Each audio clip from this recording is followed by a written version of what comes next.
Bienvenidos. Este evento se inscribe dentro de lo que llamamos ciclo de finanzas avanzadas. En esta oportunidad vamos a hablar de tendencias en asset management. Tenemos el honor de contar con la presencia de Pablo Wilensky, Head of Client Group en Schroders Argentina, Juan Cruz Lekovic, CFA y Fund Manager de Schroders Argentina, Francisco Sosa del Valle, CEO y socio fundador de... Bueno, la idea es hacer un panel bien descontracturado. Si les parece, arrancamos con el equipo de Schroders para hablar de lo que es un proceso de inversión tradicional. Y después, Francisco nos va a comentar qué es esto de algoritmos que arman portafolios. Bueno. Y la idea es generar un debate para ver qué es lo que va a prevalecer en el futuro. ¿El asset manager activo, el robot, ambos? Adelante, ustedes son los que saben. ¿Querés que nos presentemos primero? Dale, adelante. Bueno, buenas tardes, gracias por participar. Mi nombre es Pablo Wilensky, yo soy Head de Client Group de Argentina, el relacionamiento con todos los clientes en Argentina. Trabajo hace 18 años. ¿Qué tal? ¿Cómo están? Mi nombre es Francisco Sosa del Valle, tengo 25 años. Experiencia laboral, no de edad. Mi carrera la apartó tercia, sustancia banca de inversión en Estados Unidos, sustancia en fondos de capital privado, en Medio Oriente, el este de Europa, sur de Asia y de otras zonas. La sustancia en management en general, siempre. También trabajé en la función pública, tuve un año y medio como secretario de finanzas en el gobierno anterior de Mauricio, y hace unos años con un socio, probablemente un rato pasa, y acá hay jefe del equipo. Después les contamos un poquito de eso. Bueno, mi nombre es Juan Cruz Lekovic, fue el único que soy CFA, pero antes de CFA fui alumno de la maestría en finanzas acá de la ITERA, un paso arranqué en 2015, terminé en 2017, así que nada, es la primera vez que vuelvo a la ITERA después de haber terminado, así que estoy muy contento, personalmente quería decir eso, estoy muy contento con eso. Yendo a la parte laboral, yo tuve muchos pasos en finanzas, sobre todo en la parte del sell side. Muchas veces las finanzas se dividen entre el sell side y el buy side. En el sell side lo que uno tiene son los bancos de inversión y las consultoras que hacen, intentan explicar o ver cuál es el panorama que ellos ven y cuáles son los instrumentos que pueden llegar a interesar. Dentro del buy side lo que uno tiene son las gestoras de inversión, las gestoras de fondos de inversión, por ejemplo, Schroders, los fondos de pensión, las aseguradoras, que son los que compran esos activos para tener los portafolios de inversiones. Hoy por hoy me toca estar desde el lado del buy side, pero la realidad es que a veces, o la mitad del tiempo, la dedico a hacer estrategia dentro de Schroders. Tengo como una función mixta en la que la mitad del tiempo dedico a pensar las estrategias, tanto a nivel local como internacional. Me gusta mucho escribir y expresar estas ideas. La otra mitad del tiempo a administrar los portafolios de inversión, que nosotros tenemos en total 25 estrategias, con lo cual son 25 portafolios distintos con una idea o un objetivo en particular. Así que bueno, una presentación un poco larga, pero quise tomar yo. Sí. Juan, ¿me permitís? María. Bueno, yo soy María López Linares, soy directora de la maestría. Gracias por estar acá a todos. Creo que es un tema muy interesante y que relevante para lo que son el asset management, y aprovecho también a aclarar que bueno, la idea era que se sume con nosotros hoy Fede Furiase, que quizás algunos de ustedes cursaron la materia que él dicta en la maestría o en el micromaster, pero bueno, hoy por cuestiones, digamos, de futuro laboral, de su propio futuro laboral, no pudo sumarse. Así que bueno, vamos a estar moderando Julio y yo. Bien, excelente. Bueno, yo soy Julio Fargo, director de la maestría. Le voy a pasar el micrófono a los que saben. Adelante. ¿Cómo arrancamos? Entonces, alguien que se... ¿Cómo arrancamos? ¿Cómo querés arrancar? Yo diría de arrancar lo que es un proceso típico de inversión clásico de una cartera administrada de manera activa, que a partir de ahí va a funcionar.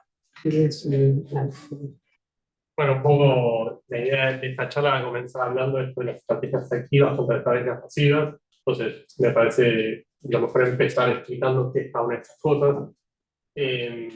Probablemente ustedes conozcan en finanzas un montón de índices, y probablemente el índice que más conozcan sea el S&P 500, que es un índice que engloba las 500 empresas más grandes de Estados Unidos y las pondera por lo que es la capitalización bursátil.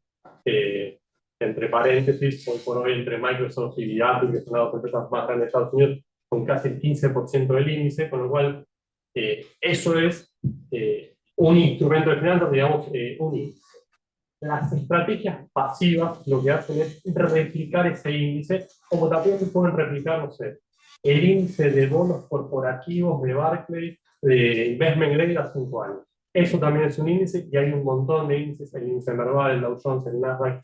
En general los más conocidos son los de acciones, porque los de renta fija tal vez son más difusos, no es un mercado tan líquido o tan abierto como es el de acciones, no es que hay un solo mercado donde se operen, entonces eso hace un poco más dificultoso el tema, pero básicamente son los índices y las estrategias pasivas lo que buscan es replicar el índice.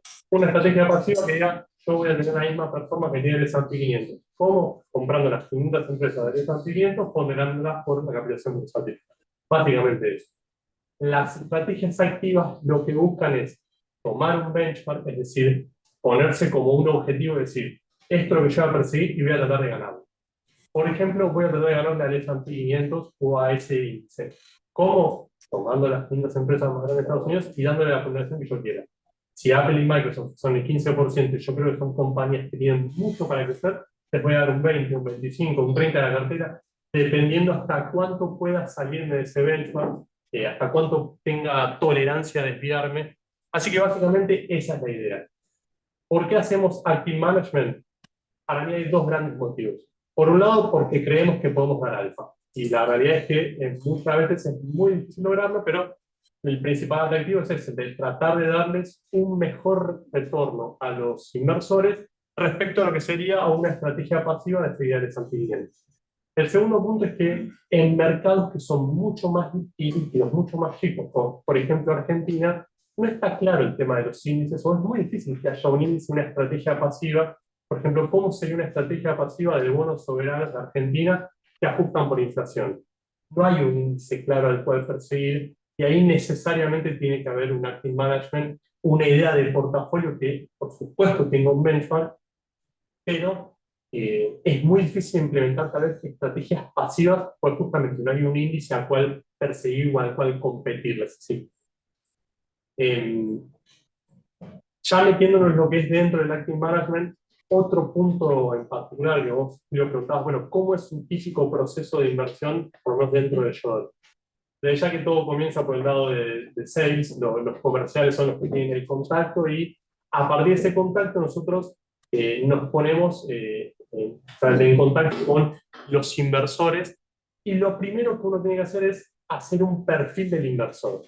Y ese perfil incluye un montón de cosas, principalmente cuál es el horizonte de inversión, cuáles son las necesidades de riesgo que va a tener el corto, mediano y largo plazo, cuál es la tolerancia, cuál es el objetivo tanto de retorno como de riesgo que está dispuesto a tolerar ese inversor, y en base a todo ese perfil que uno establece, pensar, bueno, cuáles son los activos que mejor se ajustan a esa persona y tratar de darles una ponderación acorde a ese objetivo.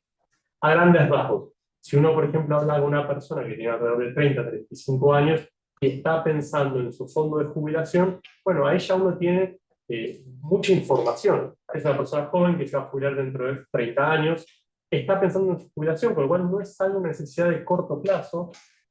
Probablemente uno tenga que pensar en que tenga que mantener cierto nivel de vida o cierto retorno.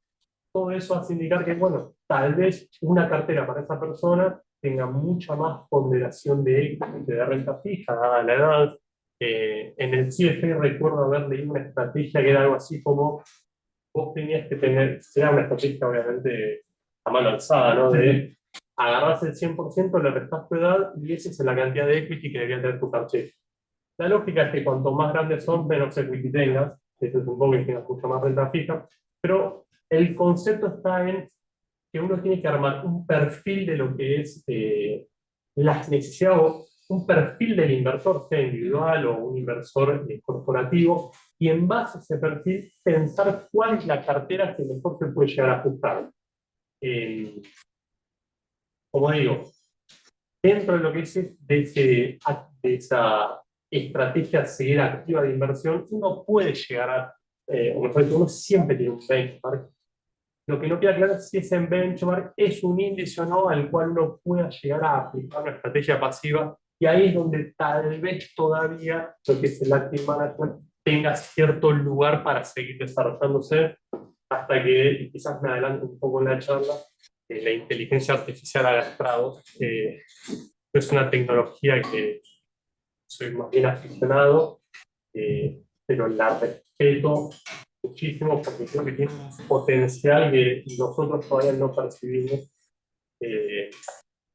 Yo siempre me río, sin querer faltar respeto, de una frase que dijo Krugman en los 90 sobre que Internet iba a ser una tecnología obsoleta, pero no es todo lo contrario. Bueno, yo creo todo lo contrario de la inteligencia artificial. Creo que es una tecnología que tiene el poder disruptivo que tuvo Internet en los 90, pero la administración de portafolios todavía tiene un fuerte componente subjetivo. Y donde haya subjetividad, tal vez la inteligencia artificial todavía tenga mucho espacio para crecer y quizás todavía tengamos algo de refugio para seguir trabajando.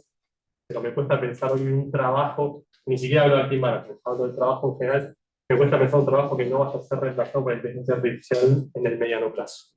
Perdón si fui muy largo. No, buenísimo, Juan.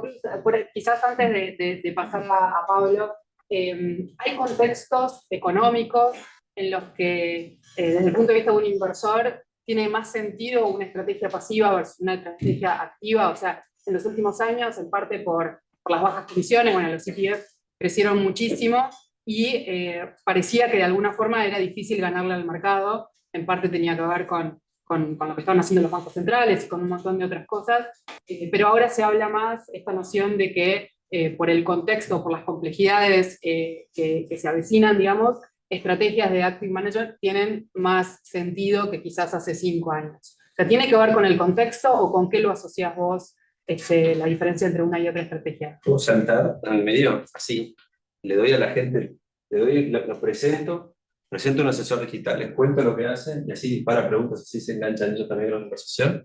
¿Te parece, María? ¿Sí? Y después si querés agarramos tu pregunta, así entienden qué es un asesor digital y qué es distinto, porque somos parecidos, pero no es lo mismo. ¿Les parece? Dale, perfecto. Pero para presentarlo, para que sepan cuál es el otro lado de la moneda. Mira, yo, si quieren, me corporizo un asesor digital, no me parezco nada, pero nosotros somos un asesor digital. Un asesor digital hace 2 cosas muy fáciles. Hace una persona construye una cartera de inversión y después la gestiona automáticamente por esa persona.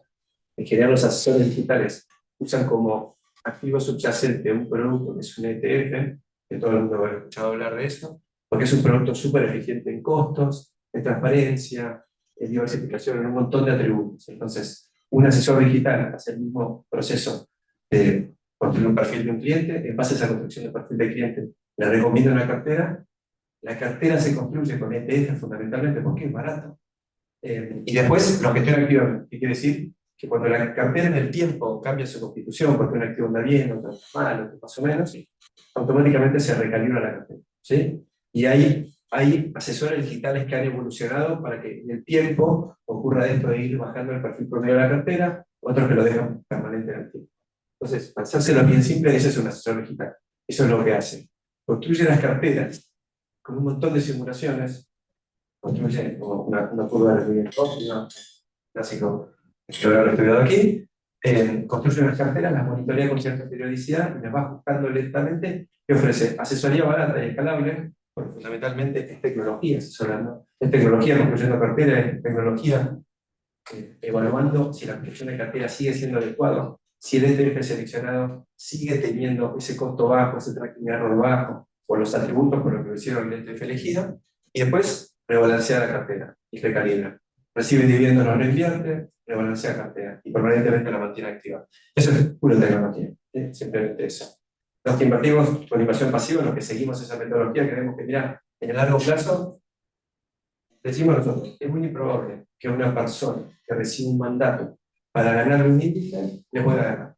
Pero en el corto algunos le ganan, ¿sí? Si quieren, hay un estudio que saca Activa, que es aquí, saca todos los años de estudio, que comparan el mundo entero, rendimiento contra índices representativos de cada mercado, Estados Unidos, Canadá, Australia, Alemania, Brasil, México, un montón de países, y al final siempre termina pasando lo mismo. Por el ejemplo de Estados Unidos, último reporte.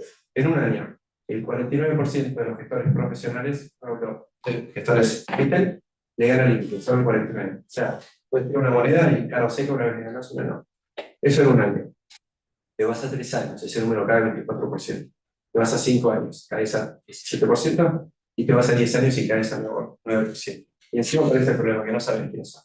De lo que funcionó esta década puede no funcionar la década que viene. Entonces, ese portfolio manager que fue un crack en esta década, fuera de esta década que viene, no lo entendió. ¿Hay gente que genera alfa? Sí, hay gente que lo hace. Difícil saber quiénes son. Y si quieren, el ejemplo les pongo S&P. El mercado de capitales global, seguramente tiene más agentes competitivos que la carrera de 100 metros llano de los Juegos Olímpicos, ¿no? Se corren 10 segundos, imagínense que el retorno le pueden hacer 10% al año al mercado. El rendimiento del S&P 500 últimos 100 años es 10,36. Entonces, imagínense que corren esa carrera. Tienen 2 corredores. Uno que corre solo y uno que dice salí, como no sé cuánto paga de fin, 1%, 2%, salí un segundo después o 2 segundos después.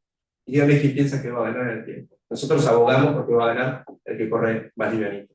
Le podemos cerrar, ¿sí? Estoy de acuerdo, le podemos cerrar, seguramente le podemos cerrar. Pero eso es lo que abogamos en los juegos con inversiones pasivas.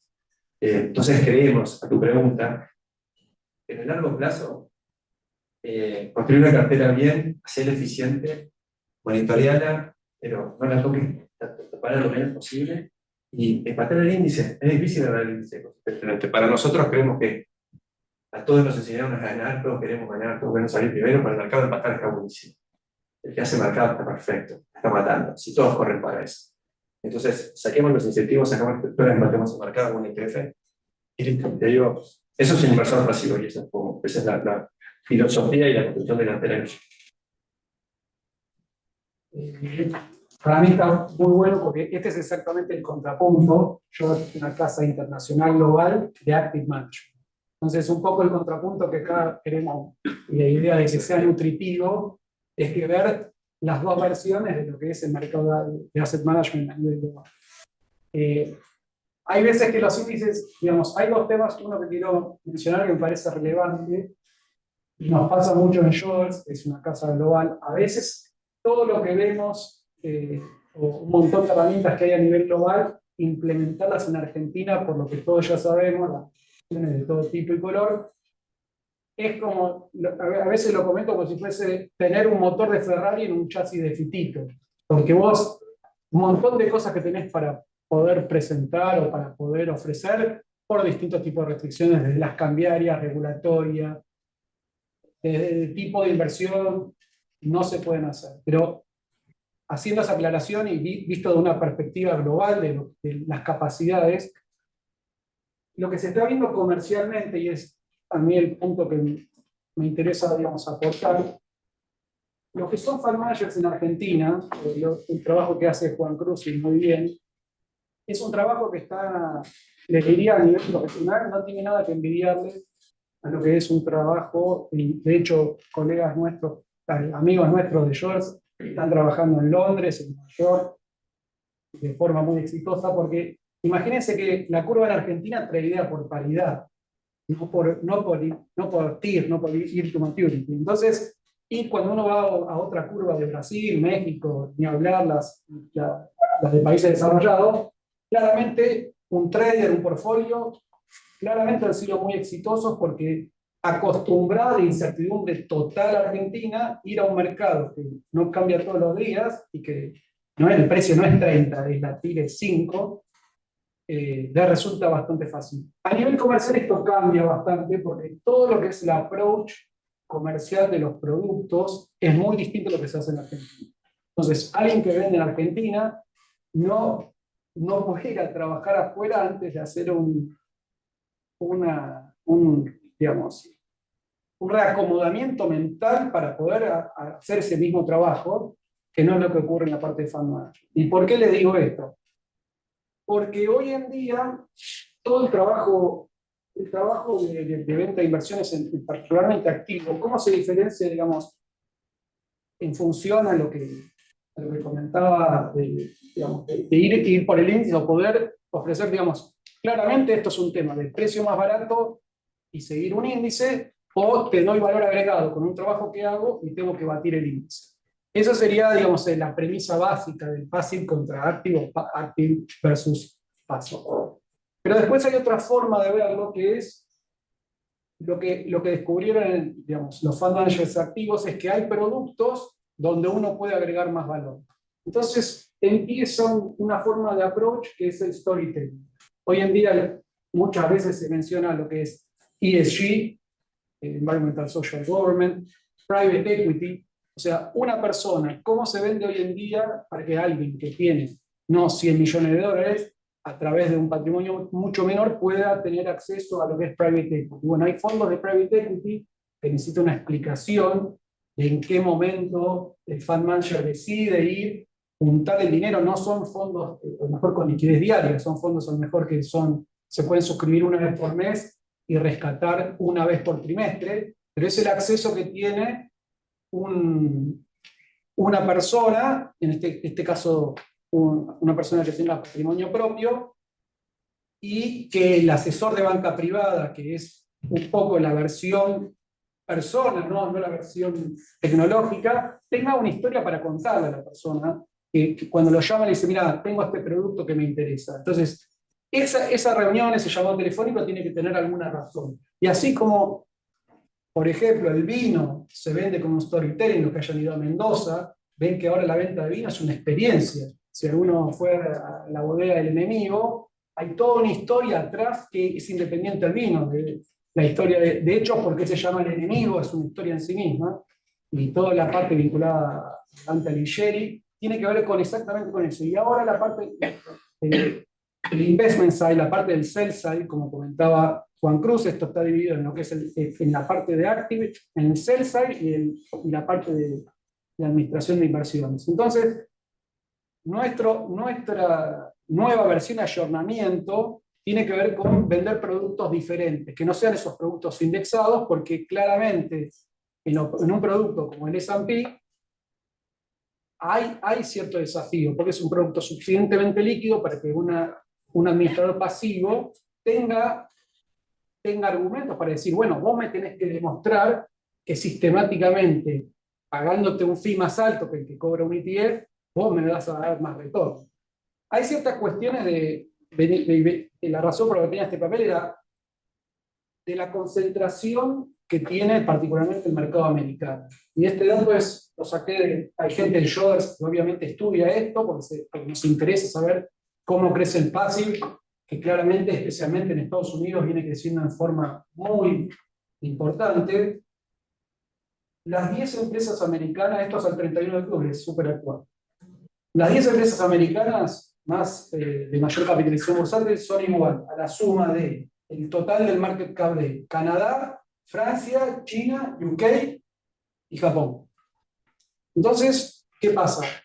Esta concentración, el desafío que le hace el active al passive es que esta concentración, exacerbada aún más por las compañías de tecnología que todos conocemos, hace que, bueno, pero vos si sos un seguidor de índice, hay que ver que el S&P tiene 500 empresas. O sea, si fuese proporcional, cada una tendría que tener 0,2%.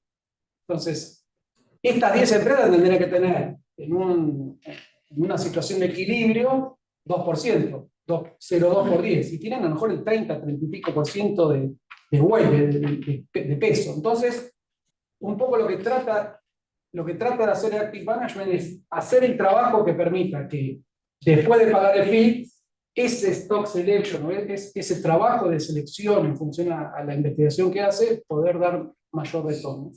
Frente al crecimiento, la propuesta que hace es esto que yo le digo. Hacer productos temáticos, por ejemplo. Productos que digan sustainable growth. O sea, elegir compañías que son exclusivamente vinculadas a un crecimiento sostenible, a que puedan mantener, y eso implica reunirse con la compañía, entender cuáles son los proyectos. Es más difícil, por la parte del passive, poder replicarlos exactamente. Y eso es un poco el contrapunto que queríamos ver. Pablo, barremos que eso, estás hablando de alternative investments, ¿no? Sí, Estamos hablando de private equity, venture capital, commodities, ESG, ¿qué más? ESG es un complemento que estuvo muy de moda, ahora, digamos, está más en duda, pero es un poco eso que yo les estoy comentando, es un agregado es un atributo, una cualidad que antes no estaba en función de la que le interesa a la gente. Hay una nueva generación de gente que el tema environmental, social, el tema de medio ambiente es algo que es muy común y es más fácil de ver. El tema de governance es algo que no se le presta tanto atención y es muy relevante. Y les pongo un caso que era muy concreto. La gente que sigue ESG, particularmente en Shores, que es uno de los departamentos más agresivos, determinó, entonces uno dice, esto es muy lindo de escucharlo, pero ¿qué efecto tienen los precios? Porque en realidad es, bueno, vos vas a estudiar todo este tema, te vas a contar con las empresas, ¿qué tiene que ver eso con el resultado de la inversión? Bueno, hay varios casos, pero uno de los que yo más recuerdo era el de Volkswagen. El tema de Volkswagen, ¿se acuerdan que hace unos años hubo un tema de emisión? Que era que lo que pudieron hacer adentro del auto es que se activaba el nivel de emisión por encima de los niveles que requería la Unión Europea a 80 km/h, si no mal no recuerdo, y las pruebas eran como a 40, entonces nunca se activaba, y ese pasaba con obviamente menor inversión en cuanto a CAPEX por parte de Volkswagen. Eso, lo que permitió eso, que era un governance muy malo, era que desde el número 1 hasta abajo no funcionaban los controles. Por eso fue un escándalo y fue muy doloroso para Volkswagen y obviamente para los inversores de Volkswagen. Entonces, ese tema es algo que estuvo muy en boga ahora, después de la guerra de Ucrania, con el tema del gas en Europa y en Estados Unidos en menor medida. El tema particularmente environmental está un poco más, no más en duda, pero por ejemplo, Shores tiene clientes de fondos soberanos, el de Noruega o el de Singapur, que ellos tienen temas muy estrictos, de no tabacalera, no empresa de armas, no empresa que contamina. Bueno, entonces hay todo un mercado, o sea, siempre es que se genera primero, la demanda o la oferta, es una discusión, pero en la medida que hay regulaciones, o que una tendencia, o que mismo la gente empieza a tener intereses hacia ciertos temas, se generan las regulaciones, se ponen los incentivos para crear productos que cumplan con eso. Pero es un poco para que ustedes tengan la figura, digamos, la foto de qué es lo que está haciendo Passive digamos, claramente con menor costo, porque un robo-advisor va a ser más barato pagarle a una persona, un fund manager o un asesor, más que el costo de liquidez es más barato de lo que cobra el management fee. Entonces ese es el desafío que está planteado a nivel global, para que ustedes sepan qué es lo que se está discutiendo hoy en el mundo. Esto no es obviamente en Argentina. ¿Puedo sumar algo? Sí, claro, sí, claro. Sí, yo creo que lo que está pasando es que se están sumando dos olas. La primera es que parece que se están sumando dos olas de erupción en la industria. Esta no es una industria, la industria de gestión de patrimonios, no es una industria que vivió, pues eso como vivió la industria de la música, ¿no? En la industria pasamos de comprar un disco, que queríamos la canción 12 de algo B, y nos comíamos todas las demás canciones, y la que buscábamos, la que nos gustaba, y escuchábamos esa.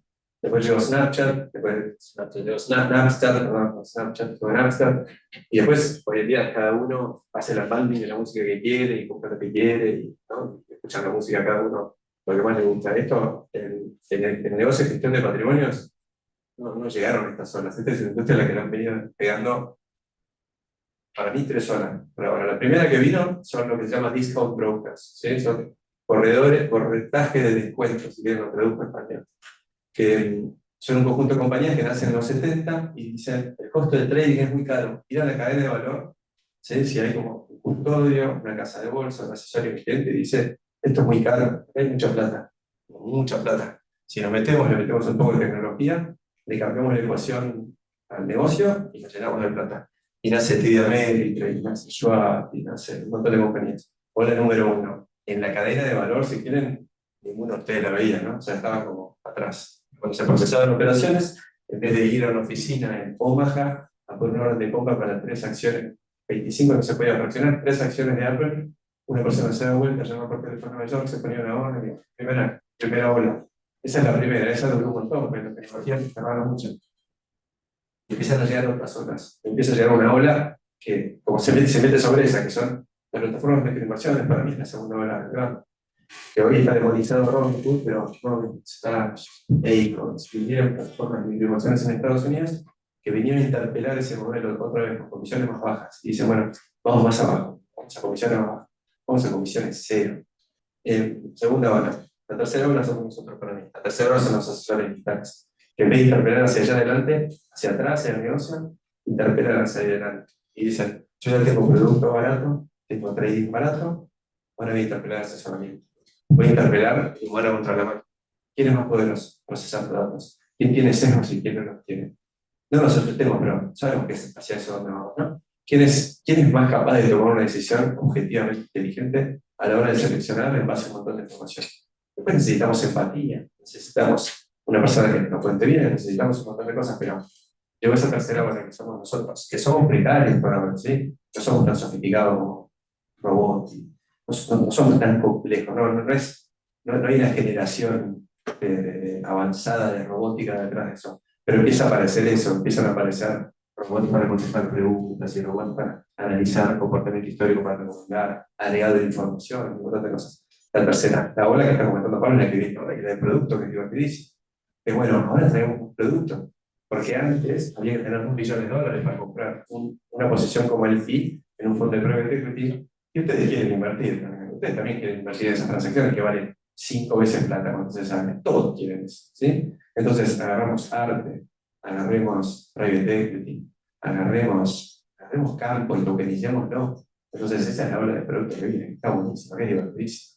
Que va a ser que cuando una persona compra una compañía y pongo un fondo de private equity, tiene un secundario líquido también. Un secundario es una persona vende su posición en un fondo de PI como inversor. Y a ustedes les llega eso. Y de pronto empiezan a ganar 3 veces plata cuando invirtieron y la gente nos acusa especuladores porque dicen, sí, yo invertí. O sea, hay que animarse a invertir, ¿eh? Te van a acusar de especulador, hay que tener coraje para invertir. Invertís y ganás plata y decís, bueno, che, tomé una decisión, tomé riesgo, como se ve. Entonces, lo que está pasando para mí ahora es que tenés esas zonas que están como tomando forma. No está claro cómo termina esto. No está claro que los asesores digitales, y por eso es la discusión, ¿no? Si para mí complementa, para mí toda la industria se va fagocitando a sí misma y va reinventándose, pero los asesores digitales están ahí interpelando el asesoramiento fundamental, a los humanos, a nosotros. El producto ya está, como el ETF es muy eficiente, si quieren. También, como hoy puse esa PIG como ejemplo, si quieren invertir en la bolsa de valores de Lima, no creo que te sirva, porque no creo que puedas un ETF efectivo para tradear ahí. Y ahí sí hay alfa. Como ahí sí hay mercados ilíquidos, mercados con mayor arbitraje, con mayor spread. Ahí sí hay alfa. Realidad. Pero a medida que los mercados se van haciendo líquidos, llegan estos monstruos, ahí con inteligencia y demás, pasa todo por arriba. Para mí lo divertido que está pasando es que tenemos una ola golpeante, que venía un montón de chicos a jugar por redes, a invertir y cerrar compañías, microinversiones, tenían los asesores digitales, como a buscar un lugar nuevo, usando un producto que existía. El ETF existía hace un montón, lo que pasa es que nadie lo usaba. Hasta un fondo de pensión americano dijo, che, este producto está bueno. Como, me ahorro un montón de plata, en fees, gente, si al final siempre me pones como benchmark del mercado, al mercado y déjame normal, no te van a pagar por el resto. Y producto, lo que viene de producto es divertidísimo, que hace que puedan agarrar ese edificio de allá, 1.000 pesitos, 1.000.000, sea, y una o no funciona sobre financiero regulado no es otra y lo empujan por la pipa y la gente puede invertir. Entonces, para mí, interesante está pasando es eso, como más grande que pasivo contra activo, es una discusión que seguramente el campamento va a terminar dividido, pero como clase de activo, tipo de producto, y se viene todo eso. En una industria que hasta ahora la vida lleva estas cosas a la vida, ahora está llegando todo. Hubo que- Sería la vaina. Sí. Sería la vaina. Un poco retomando tu pregunta de esto de si dependiendo del contexto por un activo o pasivo, algo que mencionó Francisco, que para mí es clave siempre destacarlo, es que el principal atributo que tienen los ETF para mí es la diversificación. La posibilidad que vos tengas que con hoy más o menos $450 vos puedas comprar una acción de lo que es el SPY que te replica el índice de S&P 500, o sea, con $450 en Estados Unidos. Acá tenemos la posibilidad de, creo que está por el contado dividido 20, más o menos 20.000 pesos, algo así, poder comprar las 500 empresas más grandes de Estados Unidos.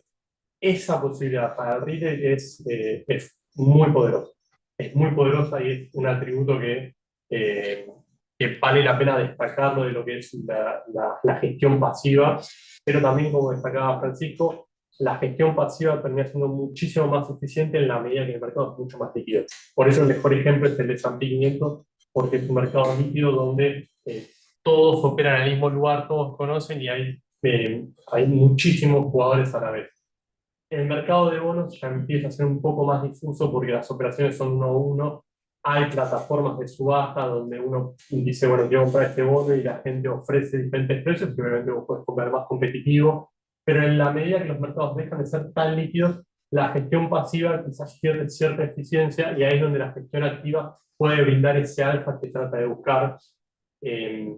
Coincido con Francisco que la tecnología que está llegando probablemente venga a complementar a la tecnología que ya está puesta dentro de lo que es el área de finanzas, pero sí hay algo que me gustaría destacar y va en relación a la pregunta de si los contextos, muchas de las estrategias que tienen hoy por hoy los algoritmos están basados en el backtesting, en esto de, bueno, ver en el pasado cómo funcionó, hacer muchas simulaciones y pensar hacia adelante. Y una de las premisas que uno aprende en finanzas es retornos pasados no aseguran retornos futuros. Eso no quita que la estrategia futuro pueda ser muy efectiva, pero sí destacar que los jugadores que estamos dentro de finanzas, al igual que el clima, es un sistema caótico, con la diferencia de que los jugadores aprenden. El clima, por saber que hace 7 días llovió, no va a pensar que fue algo distinto porque en el pasado, en cambio los jugadores sí. La gente que está dentro del mercado va aprendiendo y eso permite que haya subjetividad a la hora de elegir los activos, a la hora de ver las estrategias, a la hora de armar los portafolios. Y por eso vuelvo sobre lo que había dicho antes. Cuando vos pones a la inteligencia artificial para mí el mejor ejemplo es el ajedrez, sobre un tablero de ajedrez que tiene reglas fijas, que es siempre igual, que siempre se mueven de la misma forma todas las piezas, llega un momento donde el ser humano ya no puede competir con la inteligencia artificial. Pasó en los 90, pero hoy ya es imposible que un ser humano le pueda ganar a la inteligencia artificial en un entorno, en un contexto donde es 100% objetivo. No hay subjetividad en ese lugar. Y es determinístico, además. Exactamente. En cambio, el trading uno podría decir que tiene un elemento de suerte. Es más como el backgammon. Por supuesto. Por lo tanto, en la medida que todavía siga habiendo subjetividad en el área de finanzas, probablemente siga habiendo lugar para que el active management pueda brindar cierto alfa. Pero insisto, y esto lo digo desde el mayor de los respetos y también un poco de ser un aficionado, pero no se me ocurre hoy un trabajo que no esté en peligro por la inteligencia artificial. Realmente la inteligencia artificial para mí es una tecnología que tiene una potencia enorme para reemplazar a todos, incluso a nosotros que hacemos active management, es una realidad. Habrá que adaptarse, habrá que complementarse, habrá que ver de qué manera podemos entre ambas partes sumar alfa, pero sí, de mi parte, quería destacar eso respecto a la inteligencia artificial y esto es un poco el contrapunto entre lo que es el active y el passive management. Desde el fácil, nosotros no queremos ganar el mercado, nosotros buscamos algo. Es como, es imposible saber cómo abrir el mercado mañana, es imposible el pasado, te podemos enfocar. Entonces, es cierto, construimos carteras con regresión y que podemos cerrar en la correlación, y le podemos cerrar en los rendimientos esperados, pero los asesores digitales hoy, porque no evolucionaron tanto, porque no creo que haya, de lo que sabemos, no hay ningún asesor digital que tenga como cuota capital, como que se anime a ese juego, se anima a jugar el juego que por ahí un activo se anima, todavía nadie se animó, se animan a empatar y dicen si quieren. La propuesta de valor del asesor digital hoy, por eso digo que en generaciones está en pañales lo que está pasando. Porque hoy el asesor digital le dice, uno de ustedes no tiene tiempo, no tiene ganas, no tiene conocimiento, tiene 2 de 3, no les alcanza para invertir activos, inviertan pasivamente. Como aprendo a trabajar, déjenme pagar sola, dedíquense a estudiar, trabajar, a jugar fútbol, a hacer lo que les guste. Dejen que la plata corra sola, porque no sabemos qué va a pasar mañana, porque nadie puede pronosticárselos.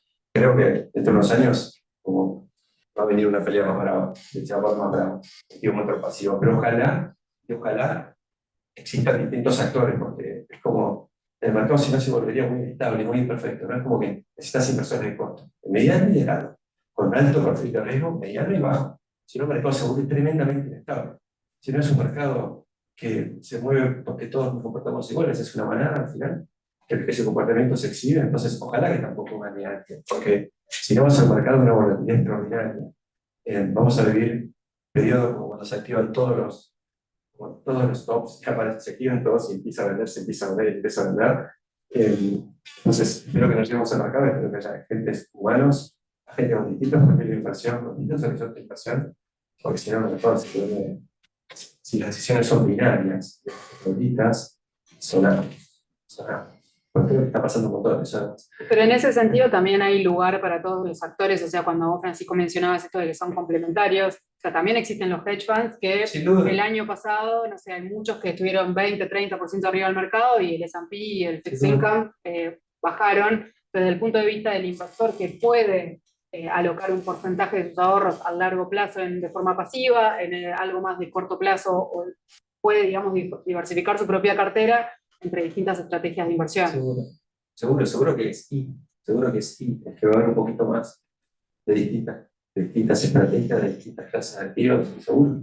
Va a pasar eso. Pero la gente va a seguir buscando diversificación a través de fund managers o a través de estrategias activas contraversivas, seguro. Sí, seguro. Y de vuelta, es que son líquidos. ¿No sirve? Pasivo. No te sirve porque no te sirve. No hay liquidez para hacer lo que quieres hacer, lo tienes que regularizar todo el tiempo, porque un montón de cuestiones no te sirven. Pero en grandes posiciones, como ¿dónde ganó el pasivo? Hay gente que no tiene el tiempo, las ganas y la capacidad para hacerlo, y sí, lo hace. Es una pensión que corre sola, que capitaliza sin ocuparte demasiado. Y el pasivo funciona, pasivo, el instrumento, tu gestor, después, si es humano digital, gestión de discusión, porque tiene dos niveles de información, ¿no? Si invertís a través de un producto activo pasivo, y después si te gestiona un humano o tecnología, o un híbrido, que es obvio que ahí es donde vamos a llegar a que como una persona está alimentada por información, pero no sé si te das cuenta, tiene una recomendación por ahí de un algoritmo, y una persona la interpreta y te da su spin. Cuando construís una cartera, ¿no? Como hacer simulaciones, hacer backtesting y construyen como una curva de rendimiento. Bueno, ¿qué objetivo usas? ¿Qué clase de activos usas? ¿Qué limpias cuando te sale el resultado? Si corres una revisión de los últimos 10 años, ya sabes, dale a nada, dale duro, no largues, dale a Large Cap Tech US, todo, 100%. Había correlaciones como totalmente fuera de lugar, si agarras un año como el 2022, bueno, necesitas un humano para que piense que sirve, ¿no? Y que analice los datos y diga, esto tiene sentido, las tasas están subiendo. Como en este ciclo de tasas, de verdad me vas a decir esto. Pero no me vas a decir que no. Jugar con esto de ellos en este ciclo de tasas. Entonces el humano el humano se tiene que poner de vuelta. Para mí la inteligencia artificial nos pide que seamos más inteligentes. Ese es el gran desafío, seamos más inteligentes. Como eso es lo que hace la inteligencia artificial, nos descarga los problemas tontos y me desocúpense de los problemas difíciles. Porque yo de procesar cosas ya me puedo ocupar mejor. Entonces, el humano tiene que estar, el humano tiene que definir clase de activo, producto, tiene que rebalancear, tiene que decir, no, porque se viene. No sé cómo alimentar con el diciéndole, seguro que lo puedes hacer también, pero no creo que esté preparado porque el ciclo de tasas está de esta manera y que conviene tomar cierto duration, no otra. A eso me suma, siempre está bien.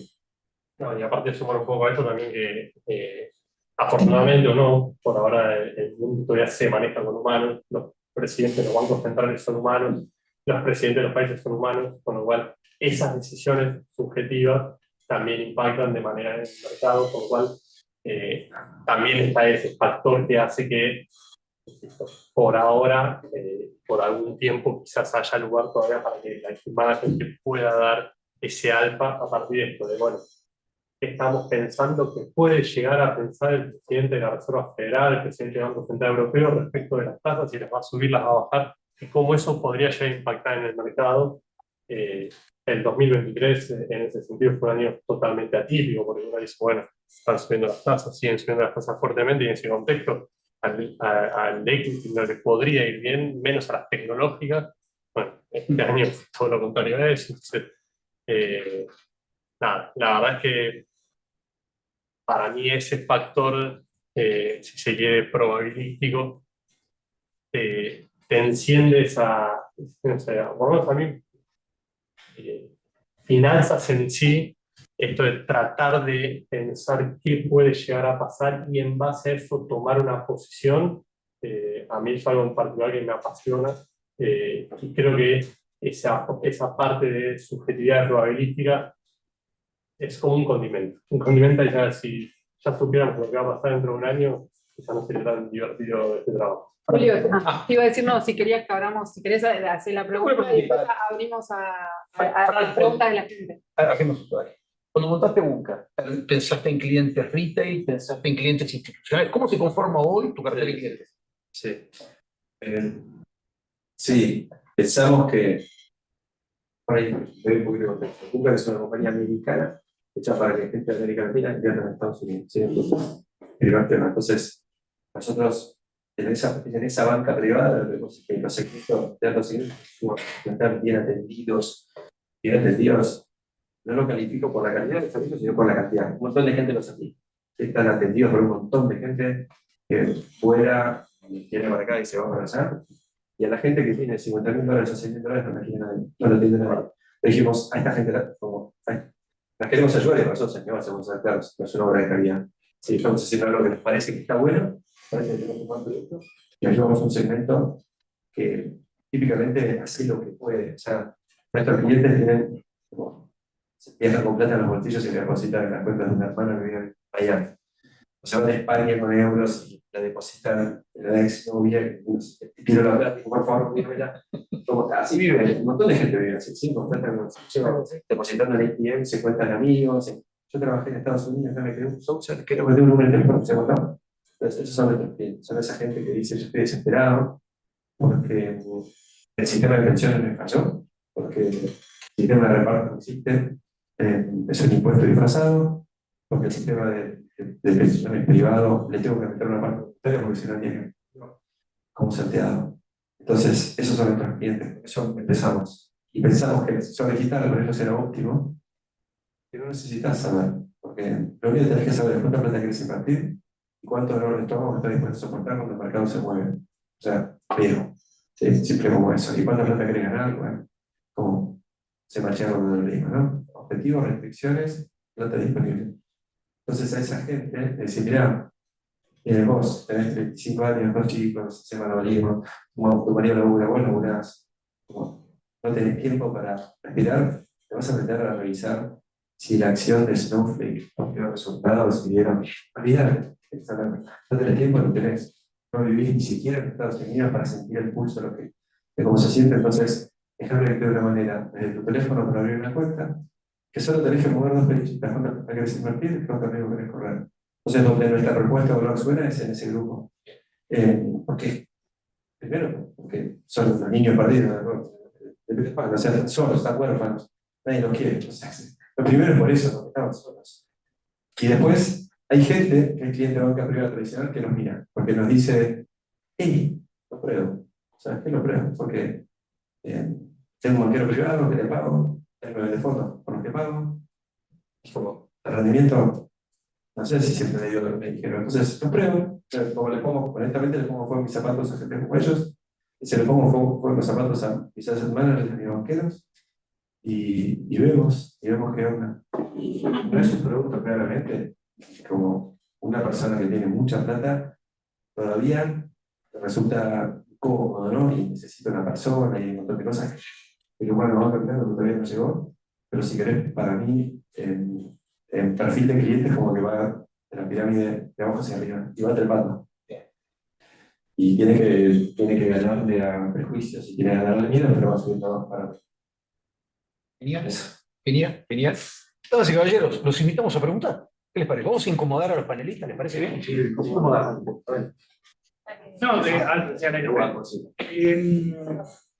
para Juan Cruz, ¿por qué creerías que la inteligencia artificial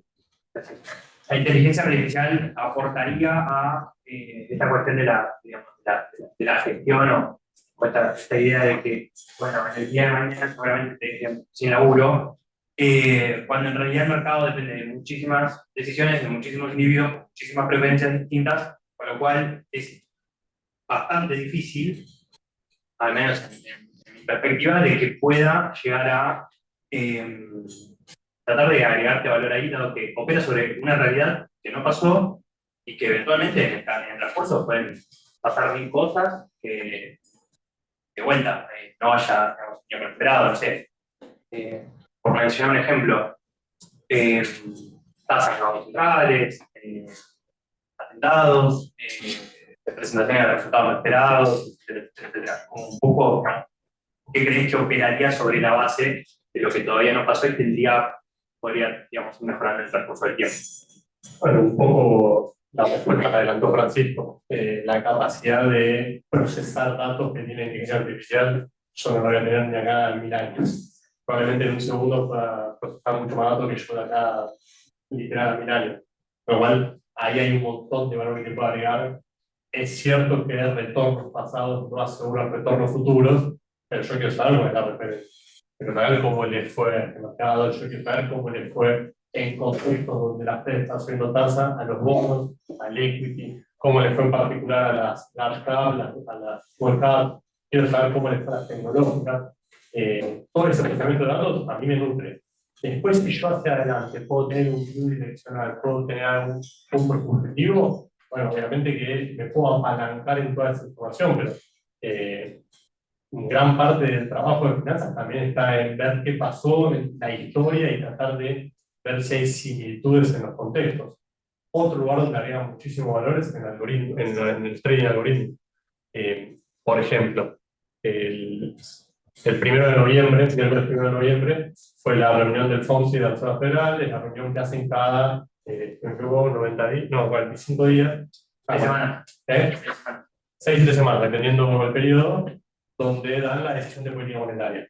La decisión es a las 3 de la tarde, Argentina, o 4 de la tarde, dependiendo del periodo, así que depende en qué horario de Nueva York. Pero el punto está en que en ese momento que se conoce exacto, se publica un comunicado. Ese comunicado va variando alrededor de la reunión. Bueno, la inteligencia artificial tiene la capacidad de procesar ese comunicado en menos de un segundo, cuando lleva por lo menos 3 minutos leerlo, y ahí ya en esos 3 minutos perdí 3 minutos para hacer una operación que justamente estos algoritmos pueden hacerlo. Por lo cual hay muchísimo espacio, muchísimo lugar para que la inteligencia artificial sume, e insisto, en la medida que el mercado vaya siendo más poblado con inteligencia artificial y el componente subjetivo vaya siendo cada vez menor, probablemente la inteligencia artificial tenga muchísima más utilidad de la que estoy diciendo hoy por hoy. Pero que además tenga una potencialidad que por lo menos yo no estoy viendo y probablemente haya usos que hoy no imaginamos, como pasó con Internet. Por ejemplo, hoy Active Management, la inteligencia artificial todavía no hace. Yo desconozco si hace, imagino que están intentando hacerlo. Creo que habían buscado un fondo manejado por inteligencia artificial que trataba de ganarle a Santi, que por el momento no le estaba ganando, por lo menos lo he visto hace un tiempo ya. Pero sí, obviamente que la inteligencia artificial va a intentar hacer eso y va a lograrlo. Tarde o temprano lo va a lograr. Pero irónicamente, o sea, Francisco tocó un poco en ese punto, hace que potencialmente los mercados sean cada vez más volátiles, más incertidumbre, y que de alguna forma sea más difícil administrar los ahorros de las personas, ¿no? Sí, todos nos manejamos igual. En la medida que sea binario, ¿no? En la medida que sea como el que gana, o sea, el que gana se barre todo. En la medida que la tecnología, que muchas industrias fue así, lamentablemente muchas industrias el ganador se quedó con todo. Pero en la medida que haya industria, una tecnología superior, cosas así, en la medida que haya una tecnología superior que arrasa la anterior, bueno, se vuelve más inestable. Pero en la medida que la tecnología existente resista el embate y aprenda y haya un intercambio, a lo mejor encontrarse un nuevo equilibrio, ¿no? En el que convive una máquina procesando en 3 segundos el impacto de un terremoto en Los Ángeles y priceando foros del Munich Re o del Swiss Re y la computadora de milésima de segundo que tiene un montón de información y la procesó. Y hay el humano del otro lado, a lo mejor es el humano, porque sí, me interesa mucho el tema este de la inteligencia artificial, de los avances, y y esto de las finanzas de los microsegundos, ¿no? Yo estoy escuchando oficinas que se mudan a Nueva York por el tema de la banda, de la velocidad de la banda óptica, lo cual me lleva a pensar que si esto se empieza a acelerar para alguien que hace active manager, digo, lo difícil que va a ser ganarle a esas computadoras. Digo, ¿cómo lo están pensando eso en el futuro? En este microsegundo de la transacción. Un poco lo comentaba antes. Por ejemplo, en private equity, por tanto, lo que es inalcanzable para la gente es entrar en el momento que esa compañía está creciendo, y eso no pasa en un milisegundo. Entonces, hay todo un research que uno hace en el paso que la compañía empieza a crecer y termina en una compañía pública. Bueno, en ese periodo, ahí se puede descremar. O sea, esa es la parte nutritiva. Por ejemplo, para mencionar algo concreto, donde eso no es una máquina que está viendo la eventualidad de un negocio, que a lo mejor son 3 años. Por eso no son fondos que están todos los días tradeando, de hecho tienen otras condiciones. Pero por eso yo lo que comentaba es que a la parte de active nos queda un poco esa inversión alternativa, temático, cosas más específicas, un poco como, digamos, McDonald's es la compañía de comidas más rentable del mundo, pero también hay restaurantes boutiques o restaurantes específicos. Un poco la tarea del Active Management va a ser encontrar su nicho donde en S&P claramente es muy difícil de justificarlo, porque es un mercado, entre comillas, capitalista. Un comentario, digamos, quería hacer un par de comentarios con respecto a el mundo inversor, o en el mundo de las finanzas, digamos. En resumen, pues decimos que hay 3 tipos de inversores, retail particularmente. Está el inversor. Esto aplica particularmente a los mercados desarrollados en Argentina. Lo he probado desde alguna época, invirtiendo 20 años en equity, igual no vale plata. Pero en el mercado está el inversor, que normalmente es alguien que ve, comentaba Francisco, la serie de S&P, fuera de las crisis, COVID o la crisis, digamos, alguna otra crisis, 2008, los mercados, particularmente el americano, tiende a subir con sus caídas. Está el inversor, que es ese inversor de largo plazo que busca una renta que dé en promedio un X porcentaje. Después está, los que arman el mercado son los especuladores, que tienen una connotación particularmente en Argentina negativa, que es el que le da liquidez y fluidez al mercado y está todo el tiempo trabajando de eso como core de actividad, como su negocio. No alguien que es odontólogo en California y como le va bien invierte plata. En Estados Unidos, gran parte de la gente tiene, todos los que tienen, o sea, un portfolio, para que se den una idea, un portfolio promedio en Estados Unidos es lo que llama 60-40. 60 equity, 40 bonos del tesoro. Como básico, estamos hablando de los 2 activos más líquidos, los más fáciles de ver y seguir. Y después está el que financia particularmente al especulador, que es lo que hay que tratar de no ser, que es el que compra tarde, el que compra cuando dice el taxista, que compra Bitcoin en 65.000, el que le contaron. Ese es el que financia porque el que compra en el estado inicial necesita en el periodo de distribución que alguien le pague lo que está vendiendo. O sea, si yo compré en 1.000 y se me hizo una cantidad, se me fue a 60.000. Necesito que haya alguien que, aunque sea en fracciones, me compre a 60.000 los bitcoins. Bueno, ¿quién es ese? El que financia al especulador, que normalmente se usa una palabra más suave que no la voy a mencionar. Es el que financia al especulador. Entonces, ¿qué me parece espectacular de lo que comenta Francisco? Que con un ETF de S&P, eso se elimina. O se morigera mucho, porque uno está metiendo en un índice a través de un producto muy barato, donde digamos, si van cambiando, porque ustedes saben que si vemos el S&P hace 10 años, las empresas de market cap más grandes no tienen nada que ver con la de ahora. O sea, ¿dónde está IBM? Pues IBM justo no, pero justo elegí una que también tiene que ver con la tecnología, pero ¿dónde está una de consumo masivo? No existe. Johnson & Johnson no está. No está como en el tope de los bancos. Pero eso se lo hace automáticamente, justamente, en un ETF que en su revisión trimestral se lo va a acomodar automáticamente y no va a tener que pensar en eso. Dos, hay un desafío que les comento para que lo sepan de la industria, muy interno de la industria, particularmente el Active Management y lo que es, y ahora parece que me estoy sumando al equipo de Francisco, pero la situación, para que sepan, cierto conflicto de interés. Así como vemos cierto conflicto de interés con respecto a las calificadoras de riesgo, es interesante que al calificador de riesgo, ¿quién le paga? El emisor. Y debería pagar el inversor, porque hay un interés contrapuesto. Si yo soy el que emito algo, voy a querer que mi calificación sea la más alta posible. Y el que le estoy pagando a eso soy yo. Debería pagar el inversor, que es el que compra, que me diga, mira, si me asesorás, si me pusiste un rating que no corresponde, y eran 5 noches abajo, estaba mal hecho tu trabajo.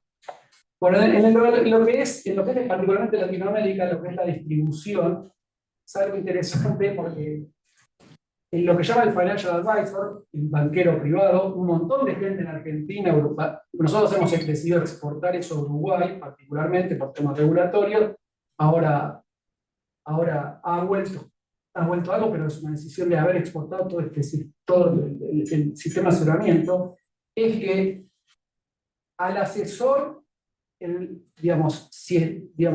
la retribución al asesor se la da normalmente el fund manager. O sea, es lo que llama como una retrocesión o en inglés rebate. El parte del management fee que cobra el fondo, por ejemplo, un fondo, pongamos cualquiera de equity asiático, y cobra un fee de 1% anual, hay una retrocesión que le hace el fund manager, pongámosle 50%, o sea, 50 veces se lo paga al... Está diciendo él, no yo. Estoy diciendo yo, por eso le digo que parece estamos cambiando de voz.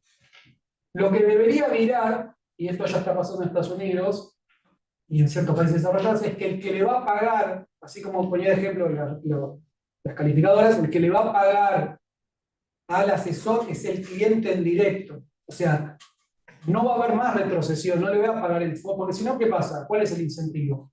Que el asesor le recomienda lo que más le rinde a él.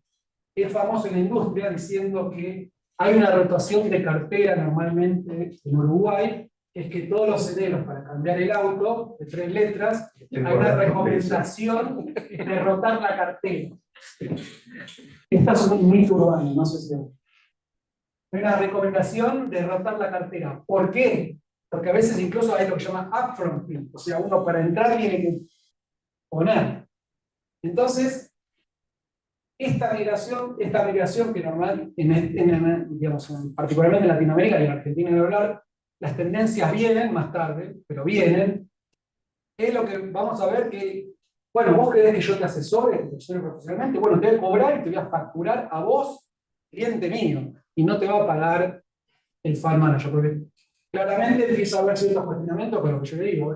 Vos me estás recomendando por ejemplo, este fondo, porque es bueno, o porque si yo le pago 50% y el otro le paga 75%, le vas a recomendar el que a vos te rinde más. Entonces, imagínense esta situación en gente que no es idónea. Hay a otro mito urbano que hay un ex jugador de la selección del 86 que cobra 1% por recomendarle jugadores de fútbol a un asesor, porque imagínense lo que es asesorar a un jugador de fútbol. Dice, vos comprar esto que te ve bien, que te requiere, y es un festival. Entonces, esto como concepto de distribución de los productos, también va a haber una revolución, porque esto implica competir contra sistemas más transparentes. Esto no es de fund management, pero sí es, bueno, todos estos cambios probablemente presionados también por la tecnología, que vayan a hacer que cada vez sea más controlado y con menos conflicto de interés, en este caso concretamente con los resultados. Lo dijo yo, no lo dije. Así que, si querés, como en este punto donde hay una gran divergencia entre pasivo y activo. Un inversor pasivo, un robo-advisor te da ETFs, el ETF no paga fee, no paga marketing fee, o sea, a mí no me paga nadie por mandarles un ETF a ustedes, me da lo mismo, busco el mejor para ustedes porque la realidad es que no existe la reposición del ETF porque el fee es demasiado chiquitito y si tiene como un gran desafío que tiene la industria pasiva, para que lo entiendan, que para algunos seguramente estuvieron a buscar algún producto que era extraordinario para el cliente y no era extraordinario para el canal. Existen esos productos. Casi nadie se acuerda de los nombres, pero existían esos productos. Cuando no había tecnología, ese producto no le llegaba, porque el canal lo pisaba. ¿Sí? Como la vieja lucha de canal contra manufactura en la industria se ve. Entonces, como el gran dilema de los asesores digitales de nosotros tenemos un producto baratísimo, nosotros no tenemos fee para darle a nadie, no nos alcanza el fee, porque ustedes pagan lo que ven, y no es un fee gordo, porque como vemos, digamos, metido tanta tecnología, se ha metido tanta tecnología que no hay para repartir. Entonces, si quieren, desde el punto de vista de la velocidad a la cual puede llegar la distribución de los asesores digitales, ese es un condicionante, ese entiende el no. Ese tiene que ver con el canal, que nosotros tenemos que llegar directo, porque si llegamos hasta el intermedio, yo no tengo nada de plata que darles, no me alcanza la plata para pagarles, porque al final me pagan ustedes, y como ustedes no les pueden tanto, no tenemos nada para darles. Entonces, ese es un tema que el asesor digital en el mundo está luchando, que el canal dice, mira, si me vendes un seguro de vida estructurado a 25 años, yo soy canal, te cobro 5% al principio y me quedo enganchado con una cosa al año sobre esa póliza. Seguro de vida, una financiación, producto de esa póliza. Y un asesor digital me dice, te cobro 5%. ¿Qué me das a mí? Te doy la mitad, el 25 puntos. Bueno, entonces el canal no quiere empujar productos. Entonces, si quieren, para saber la velocidad a la que este cambio puede llegar los asesores digitales, esa es un condicionante, es la distribución de fees, para un poco la generación de la demanda. El asesor digital va directo, nosotros vamos directo, los asesores digitales de Estados Unidos van directo, y gracias a la tecnología, ahora también en el esfuerzo de comercialización lo podemos usar, porque son los años que hubiéramos podido usar. No hubiéramos podido llevar a sus bolsillos porque hubiéramos tenido que pasar por una redistribución de una compañía grande y nos hubieran pedido 3 años en el piso 4. Hubiéramos dicho, no, te doy las llaves. Entonces, no hablamos nada de ti, pero bueno, sepa que eso es lo que pasa. El asesor digital cobra del cliente, lo cobra del mercado. Vos mencionaste ese tema que nunca se habla mucho de los pagos desde el mercado hacia la cadena, que hay un montón de esas plata que nadie lo habla, nadie ni sabe que existe eso, pero esta industria en nuestras regiones se alimenta de los dos lados. Se alimenta del cliente, se alimenta del mercado. ¿Sí? Eso no ha cambiado, todavía pasa así. El cliente le paga al asesor, el asesor distribuye, y después el mercado por las transacciones paga, ¿saben? Los mercados pagan por poner volumen. ¿Sí? El market maker, que se sienta en el medio de la transacción, reparte economics. Entonces viene economics de los dos lados. El asesor digital cobra el cliente y se carga todo lo demás. Dice, bueno, tenemos que sacar todo. Porque como es un modelo, siendo sincero, tan básico, es como tecnología aplicada, básicamente desarrollo de programación, costo marginal, procesamiento de órdenes, asesoramiento, etcétera. Y es decir, cero, es mentira que cero, todo por ahí. Entonces, una vez que lo haces, ahí está tu bola. Hiciste eso, no le puedes meter más. ¿Y el software opera sobre la cuenta o opera sobre un fondo que distribuye? Es mucho más simple de lo que te imaginas. Es como si pusieras un montón de gente, pero computadoras agarran y te dicen, ahora que todos ustedes son clientes, hay un algoritmo que agarra, revisa todas sus cuentas, las compara contra la constitución de la cuenta como fue definido, con el que fue definido, encuentra los desvíos de todos ustedes, reconcilia automáticamente los saldos positivos y negativos, con lo cual hace queda interno la orden de ejecutar, agrega la orden final que tiene que poner al mercado para reconciliar lo que no le funcionó, se ejecuta automáticamente por canales digitales en un segundo, ¿no? O sea, no quiero hacer nada, no tengo ni idea. Pero muy rápido, imagínate, se hizo la transacción. Cuando tardó, nada, se escuchó un clic en un server, a lo mejor, como corrió esa magia que la electricidad por algún lado, no sé, pero listo, se acabó la zona. Eso automáticamente. Un humano lo revisa, ese algoritmo, no, el código tiene que ser código maduro, ¿no? Tiene que ser revisado, testeado, tiene que apagar en medio del proceso y que haya redundancia y un montón de cosas. Pero básicamente es así como funciona. Agarra tu cuenta, agarra su cuenta, la revisó todo, después las agregó, después hizo un informecito. Eso es la tecnología que puede hacer. Eso es la primera generación. Esa agarra de capelina. Y Francisco, vos comentabas que ustedes están regulados, o sea, que tienen el permiso de la SEC. O sea, ¿cómo es en ese sentido, digamos, la custodia? O sea, desde el punto de vista del cliente, tiene la misma seguridad que con cualquier otro tipo de inversor. Nosotros somos regulados. Perdón, me quedé sin batería demasiado. Nosotros somos regulados. Si quieren, no salió la charla cripto, Vienen los ETF de cripto también, que parece, para los que no se animaron a cripto como clase descastada, ahora que está de moda la casta, para clase descastada ahora aparecen los ETF de cripto, vienen pronto. Y los institucionales le van a poder meter plata. Y la oferta de cripto en unidades está agotada. Eso, simplemente eso. Solo quiero pasar ese chivito para que la gente sepa si en cualquier momento sucede. En cualquier momento. Ya hubo un rumorcito de un par de semanas y Bitcoin se pegó una trepada en un día de 15%. Nosotros somos regulados, ¿sí? Nosotros queremos ser regulados porque el sistema financiero no es regulado. Me imagino que yo tendría más confianza si tuviera un producto transaccional. Si yo tuviera que transferirle plata a él, me juego por 3 segundos, me pago 300 pesos y no llegaron, te la doy una mano y ya está. Pero cuando tenés un producto como el nuestro, en el cual algunos de ustedes ponen su vida, usan los ahorros de su vida, más vale, está regulado. Entonces, nosotros tenemos un custodio, que ese custodio con el que empezó con Input, hay una marca bastante dada, pero 5 años era la marca más cool del mercado financiero. Empezaron con ellos, se pusieron solos, regulados por la SEC, FINRA, SIPC, o sea, todos los sistemas de protección y de reaseguro que ofrece el gobierno americano. Bueno, brokerage, o sea, corretaje, casa de bolsa, la hacen ellos también. Ellos también, SIPC, FINRA, SEC, todas las regulaciones y todas las protecciones que no puedo tener. Las cuentas son suyas. Nosotros no tomamos la plata, eso, como entiendan eso de, como de la gente tiene miedo de invertir, porque no le tocan la plata.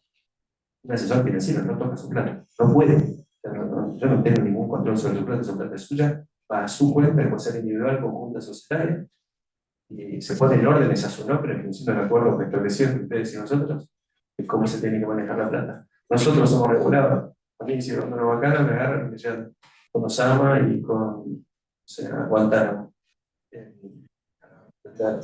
Cosas nuevas.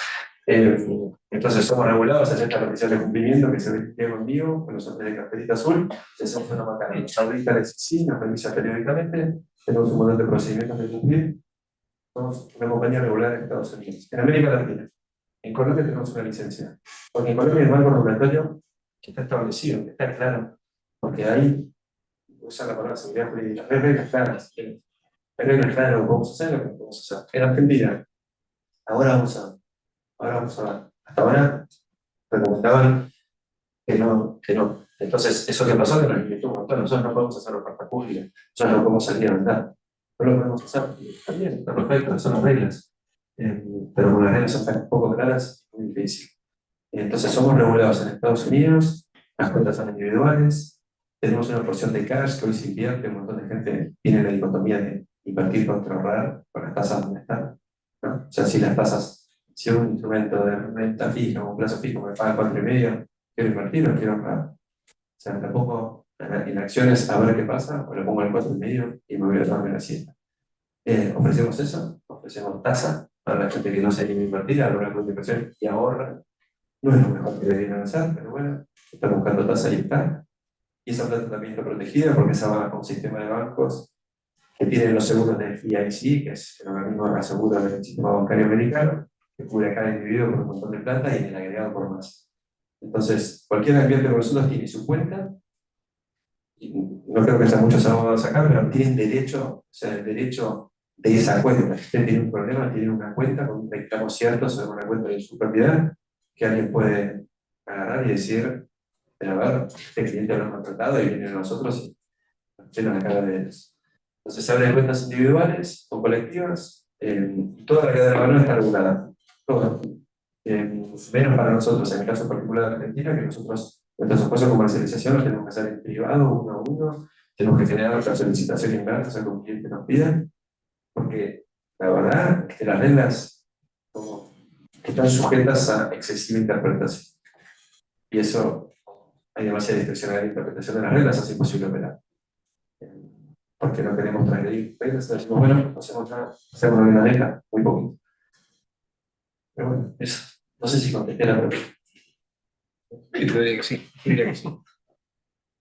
¿Alguna otra pregunta del Una pregunta. público? ¿Hay más? Pero ¿cómo responder a la pregunta de la China? ¿Suscrito con Interactive Broker? Sí, lo mismo, en China. Cambia todas las semanas, hay que preguntarle al central que sí, la CNB, qué opinión tiene.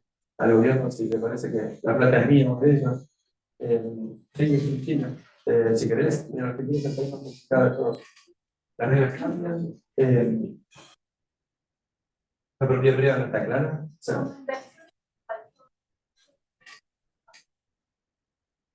Creo, ¿cómo puedo hacer?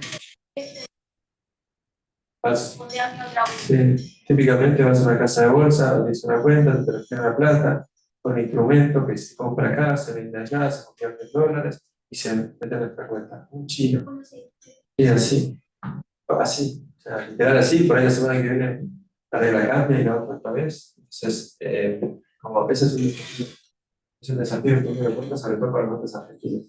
Como vemos en Colombia, donde vas, pones una hora, te transfieren la plata, listo. Luego a la mañana siguiente dices, ah, la plata sigue siendo mía. Qué bárbaro, es un concepto extraordinario. La plata es tuya. Es un poco lo que decía Pablo, ¿no? Que trabajar en Argentina te prepara para cualquier plaza del mundo. Es que eso, es que vivir en esta anomalía es como un poco lo de la rana y el agua, la cacerola en el agua de la laguna. Todos en nuestra actividad tenemos asociado un montón de cosas, tenemos una distorsión por hacerlo tanto tiempo que nos parece natural.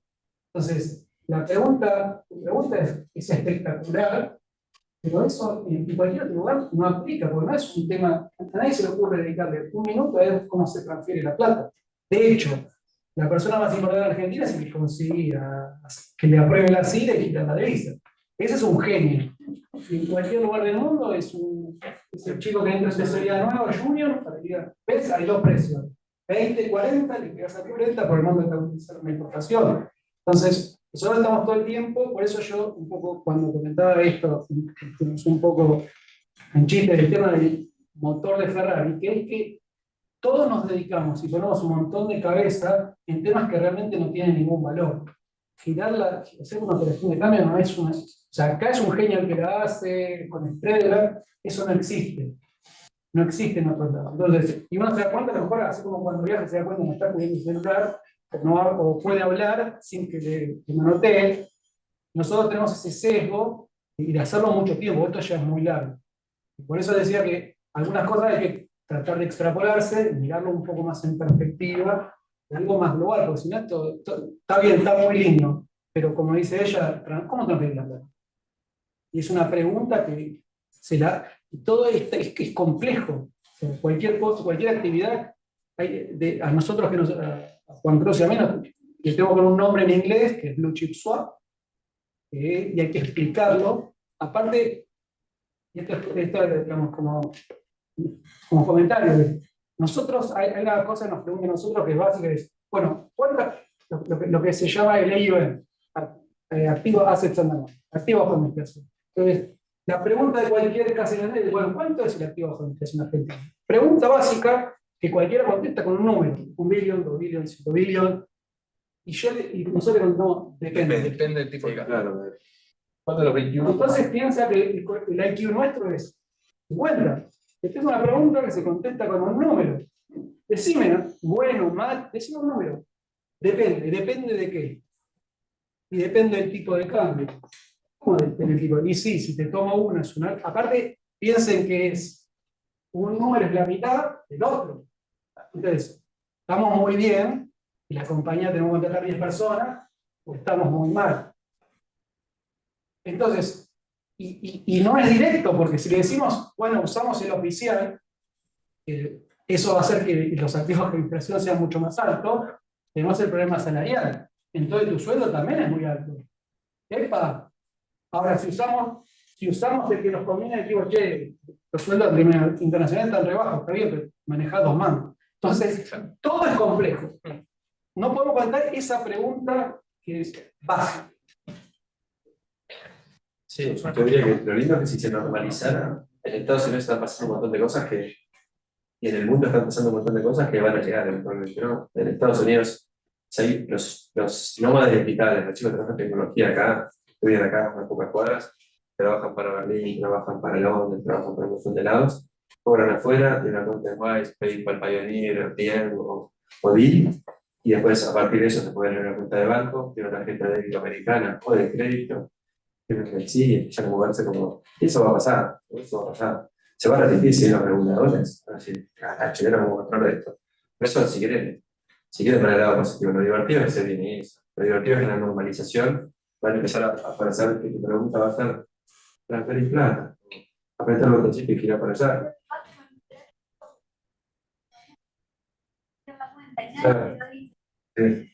Y claro, sí, lo que pasa encima es una compañía americana que te va a llenar de preguntas para no entender absolutamente nada de lo que está diciendo. Nosotros, como, ¿qué es positivo en nosotros? Nosotros te tropicalizamos eso. Nosotros te hablamos, te ayudamos, te acercamos, te contamos, intentamos darte la mano. Esa compañía tiene una tecnología extraordinaria, pero como que no cabemos, son tan normales en muchas cosas, tan normales. Es difícil, pero de vuelta, conocer en positivo. Billeteras. Y las billeteras, ¿cómo? ¿Cómo piensa la billetera? Una billetera es un lugar donde vas a tener una funcionalidad que es tu plata, una funcionalidad que puedo borrar una inversión, un seguro de vida y que se yo, vas a mover plata de un lugar a otro, así. Y así, no parece ciencia ficción. Es una pavasa. Eventualmente vamos a llegar a eso. Eventualmente vamos a llegar. Las compañías como nosotros vamos a evolucionar como hacia ahí, hacia te ofrezco inversión, pero también tengo una tarjeta, también tengo un producto de ahorro y te permito mover de un lugar para otro. Creo que de la normalización de la Argentina, cuando llegue, vamos a poder acceder a eso y vamos a eliminar las preguntas que la verdad que da vergüenza. ¿Les parece si vemos si hay alguna pregunta más? A ver. Les quería preguntar, como en el contexto de Argentina, ahora que a partir del 10 de diciembre parece que se juega otro juego, si van a salir más de los agentes de este rublo, como quieran llamarle, a otro producto de inversión, ya sea, no sé, algo más sofisticado que no sea un rublo de compra-venta táctil. Yo no estoy en el negocio. Sí, yo, ¿querés que tome la parte, digamos, de productos, si querés vos la parte de view? Como vemos Argentina, Te dejo primero. no sé, la primera respuesta es no sé. A ver, y siendo súper honesto, yo pensé que en agosto ganaba la Reta, pensé que en octubre ganaba Milei, yo pensé que ahora ganaba más. Partiendo de esa base, imagínate la postura que yo estoy pensando. Ahora que ganó Milei, lo primero que uno piensa es, bueno, ¿qué va a pasar en Argentina? Si es una persona que hace 4 años dice que va a dolarizar y no hay dólares, bueno, lo voy a dolarizar antes que me dolaricen. Pero ahora resulta que Caputo podría llegar a ser el ministro de Finanzas, él tiene una idea más bien de mantener la moneda. Milei, en las charlas que fue dando en el último tiempo, habló de que la dolarización es un norte, para él es un tema moral. Él cree que dejar que el país tenga moneda y bancos centrales da una herramienta más a los políticos como la caja para que puedan seguir haciéndose de los ahorros o de la plata de la gente. Pero ese tema moral pasa a ser algo más un objetivo a largo plazo. Yo digo, como en su momento Macri habló de pobreza cero, uno no esperaba que el 11 de diciembre haya pobreza cero, sino que era un norte, un objetivo. Bueno, tal vez el norte o el objetivo de ley sea eventualmente una organización, y llegado el punto donde se puede implementar, decidió no. La realidad es que ese camino es larguísimo. Pablo hace un rato dijo un comentario medio al pasar, pero la realidad es que en Argentina, si vos invertís a 20 años, no está claro que vayas a ganar plata. Y en ese sentido, el corto plazo muchas veces es mucho más relevante que el largo plazo. Si Argentina va a dolarizar el largo plazo, me concentro mucho más en el corto. Y ahí es donde empezaba a pensar, bueno, si vamos a mantener la moneda, ¿qué títulos tengo en pesos? ¿Qué tengo en dólares? A mí siempre me gusta, creo que me ilustre como seguir dos grandes filosofías, o por lo menos dos formas de trabajar. Una es proyectando escenarios y diciendo, bueno, la inflación va a ser esto, y otra es ver las curvas de indiferencia y decir, bueno, ¿dónde estoy indiferente? ¿Con qué tipo de cambio estoy indiferente entre el dólar NI y el hard dólar? ¿Con qué tipo de cambio real estoy indiferente entre la curva dólar NI y el SER? Y a mí me gusta mucho más eso, porque pensar en una curva de indiferencia y después, vos en tal caso pensando en otra posicionar, creo que es más productivo, o al menos a mí siempre me gusta tratar de mostrar todas las cartas a la otra persona porque el proceso de inversión, y es algo que no mencionamos, muchas veces no es que vos me venís y me decís, toma, que tenés mi plata, haz lo que vos quieres. Es, vos me das la plata, pero también como son estrategias a veces uno a uno es, me parece esto y lo discutimos, tenemos comité de inversión con algunos fines en particular semanal, semestral, semanal, quincenal o mensual, con lo cual hay un ida y vuelta también de interacción. Pero haciendo todo ese preámbulo y haciendo todas las habilidades respecto de cosas que desconozco, que son muchísimas, que creo yo que vienen meses donde probablemente se intente liberalizar el mercado en su amplio espectro, donde tal vez vayamos a menos restricciones cambiarias. Yo siempre digo que el CEPO tiene 3 palancas, que son el tipo de cambio oficial, la tasa de interés y las restricciones. Cuanto más apreciado está el tipo de cambio oficial, más alta es la brecha. Cuanto más baja es la tasa de interés, más alta es la brecha. Y cuanto más altas son las restricciones, más alta es la brecha. Si vos bajas las restricciones, podrías esperar que haya una brecha menor. Si el tipo de cambio oficial lo corregís y no con estas devaluaciones fiscales, probablemente también puedas llegar a un punto de una menor brecha. Y cuando vos mirás las reservas internacionales que tiene Argentina hoy, que están negativas en términos netos, Argentina necesita acumular reservas como si también está a dar señales al mercado para poder volver a emitir deudas a dólar, porque a partir de 2025 los vencimientos empiezan a ser pesados. Entonces, en ese contexto, cuando vos ves los términos de intercambio son muy favorables para Argentina, porque con vaca muerta podemos empezar a exportar, con vaca muerta y gasoducto podemos empezar a exportar gas, petróleo, porque la cuota está en $500, porque está la potencialidad del litio. Y todo eso hace pensar que no necesitas un tipo de cambio en términos reales de 900 pues contado. Claramente 350 tampoco, porque o sea, a todas luces está atrasado. Probablemente algo intermedio. Volviendo a lo que decíamos antes, de ver la historia de la mesa argentina, en 2015 cuando saliste del cepo, el oficial estaba a 9 pesos, el contado estaba a 15, levantaste el cepo y se fue a 13,50, 70-30 más o menos fue en su momento. No digo que se vaya a repetir, pero es una referencia. Entonces, y si vos ves la balanza de pagos, tratás de pensar cómo puede afectar el tipo de cambio de las importaciones, y sobre todo las importaciones de bienes, pareciera ser que a precios de hoy, en términos reales, un tipo de cambio de 550 sería más que competitivo como para tratar de acumular reservas. Yo creo que van a apuntar a eso. Yo no soy de la idea de que las LELIQs sean un problema, porque me parece que gran parte de las LELIQs las solucionás reactivando la demanda de dinero. ¿Cómo reactivas la demanda de dinero? La gran incógnita, sobre todo si es una persona que está dolarizar en valores pesos. Pero creo que las señales de, por un lado, Milei, con un discurso mucho más moderado, con los nombramientos que se están empezando a escuchar, creo que el camino puede llegar a ser el de intentar tener una brecha mucho más baja y que probablemente en 2024 intenten que la brecha sea cero para darse a este mercado y poder volver a emitir deuda en dólares para ir respetando el vencimiento en 2025.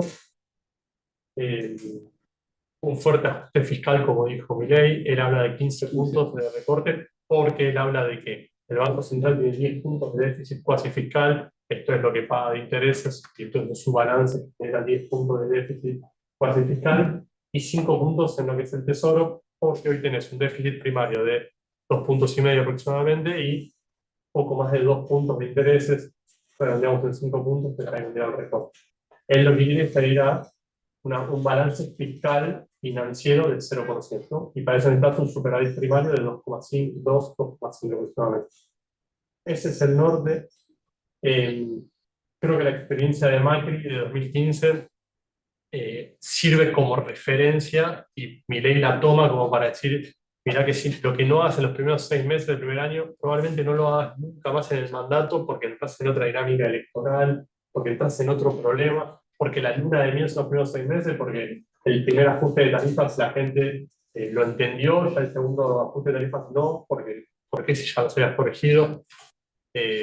Mismo él lo dice, que los primeros meses van a ser muy dolorosos, es probable que la inflación sea más alta en los próximos meses, es probable que todo el ajuste de precios relativos que estuvo pisando todo este tiempo se haga en una primera instancia, o eso intenten. el gran problema es que siempre se piensa en Milei es el tema de la gobernabilidad. No tiene gobernadores, no tiene en el diputado, tiene 40 diputados, son un total de 257. En el Senado, si no me equivoco, tiene 8 sobre 72. Si le sumas a todos juntos por el cambio, llega a tener quórum en ambas cámaras. El problema es que Juntos por el Cambio está completamente. No, perdón, en el Senado no llega a quórum. Pero Juntos por el Cambio hoy ya no están juntos. No fue el cambio, no están juntos, pero bueno.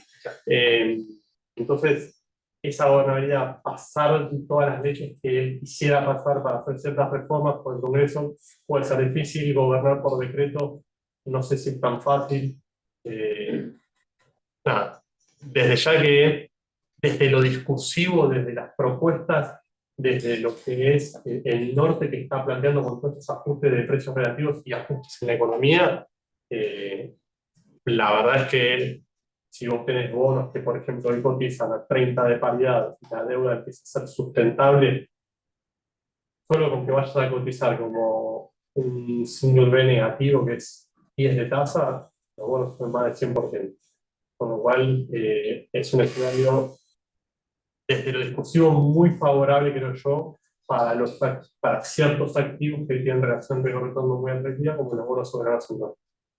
Hay que ver que creo que la implementación no es un tema menor, y ahí hay todo un tema para ver cómo puede llevar adelante ese plan. Entonces, extendí mucho si lo respondí. Digamos, un comentario no de macro y de estrategia que hace Juan Cruz, que lo hace como estratega, y quiero dejar solamente una snapshot, una foto de lo que es la industria, y le diría que en muchas industrias vamos a estar peor antes de estar mejor. Y lo que va a hacer es cómo aguantar ese estamos peor. Se los pongo en nuestra industria de fondos en Argentina para ser concreto. Hoy la industria, a ver, número redondo, 20 billones de pesos, ¿sí? Billones en castellano. ¿Qué pasa? Estamos con una industria con anabólicos, porque como hay cepo, no puedes tirar y empiezas a acumular peso. Esta industria creció, no se desarrolló. Esa es la diferencia entre crecer y desarrollarse. Tenemos productos de base. De esos 20 billones, la mitad es money market. El money market es un producto de cash management que mi hijo de casi 12 años lo puede manejar. Por lo menos para colocar a la tasa todo el tiempo. Entonces, después el equipo lo maneja mucho mejor consiguiendo alfa, pero ni siquiera es fund management, es cash management. Entonces, la otra mitad que es tratar de organizar. Y esto, o sea, esto del lado de la oferta del producto, que está muy limitada a un montón de cosas que no se pueden hacer, de la dificultad que tiene Francisco para poder girar la política. De eso hay un tema de la parte de los clientes. Fíjense que en los últimos años, al no estar más, digamos, fondos de pensión privada no hay, o sea que el inversor de largo plazo no hay, están las compañías de seguros, y el cepo, y la vivir en anomalía, generó un nuevo sujeto inversor nuevo que probablemente se achique. Por eso digo, en esta industria va a estar mucho peor antes de estar mejor. Por ahí, a lo mejor acá en el auditorio hay gente que trabaja en corporación, y lo que era finanzas corporativas, el CFO o el tesorero, no es un sujeto inversor. Lo que hace es que maneja working capital de trabajo, maneja CAPEX eventualmente, y maneja algo como para dividendos, y no mucho más. O sea, estoy seguro que a Apple nadie pregunta qué hace con el cash que hace, porque no es un negocio core. Es ver si vende iPhone o no, si vende tablet o no. Acá en Argentina esta tiene tanta relevancia por la inflación, por la devaluación, y porque a un montón de corporaciones se les empezó a acumular los pesos de una forma exponencial, y si vos no invertís esos pesos correctamente, chocás la compañía, te comés el equity de la compañía, en 2 o 3 años chocás. Entonces, el nuevo sujeto de inversión principal, inversores en fondos con una inversión, son hoy en día las empresas corporativas. En una normalización, por eso dije, ojo con lo que deseas. Cuando esto se normaliza, viene lo bueno de la normalización, es que ella no va a preguntarse cómo gira de vida, sino si el producto que le ofrece es bueno, si es consistente. La parte negativa es que estos sujetos, tesoreros, CFO, que está invirtiendo plata, no existe más. Va a tener el sumo, money market, invierte el capital de trabajo, el excedente entre que cobra y paga los sueldos, entre que cobra y paga. Entonces, hay un exceso ahora en la industria de lo que llama ALIX o sociedades de bolsa, que se dedican, fíjense que el mercado de cambios está en el mercado de capitales. ¿Cómo escogir la divisa? Con portafolio. Pero tenés esa distorsión hace que vos, obviamente la planificación de riesgo no importa, no se dedican a la actividad de intermediación financiera con productos financieros, se dedican a hacer cambios. Cuando se termine esta historia, bueno, sobran ALIX, también sobran fondos. ¿Por qué? Porque un montón de hubo aperturas de multinacionales. Las multinacionales, por ejemplo, no podían ni siquiera hacer money market. Y ahora están encontrando fondos de 2000. ¿Cómo encontrar? ¿Por qué? Porque si no invierten los pesos, porque no, eso es muy riesgoso. Cuando empezaron a ver print de inflación, tocaban la compañía. Entonces, obviamente, era muy riguroso hasta que el riesgo la chocó a la compañía.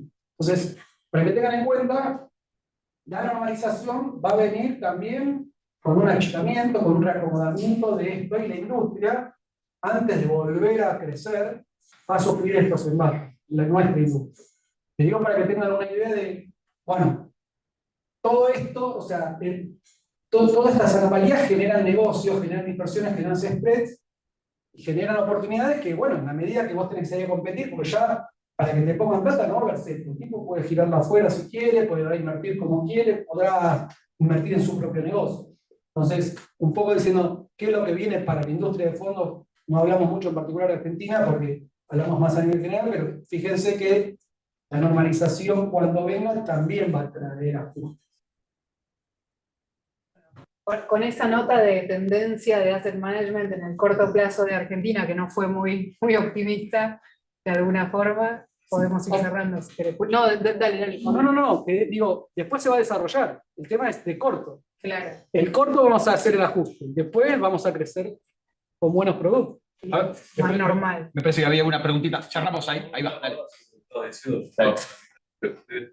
¿Cuánto crees que tiene el número en la cabeza aproximadamente inflado el tamaño de mercado de lo que es fondos? De esos 20 billones, ¿cuánto crees que cuando se normalice la situación y las corporaciones puedan tirar dividendos, se lleven todos sus cambios sobre el mercado de cambios? ¿Cuánto crees que se achique aproximadamente? Y yo te digo, hoy tendrías una industria que sea 12, 13 billones. Hoy. Bien. Bien. Agradezco la presencia de Pablo, agradezco la presencia de Fran, la presencia de Juan. Le damos un aplauso, ¿te parece?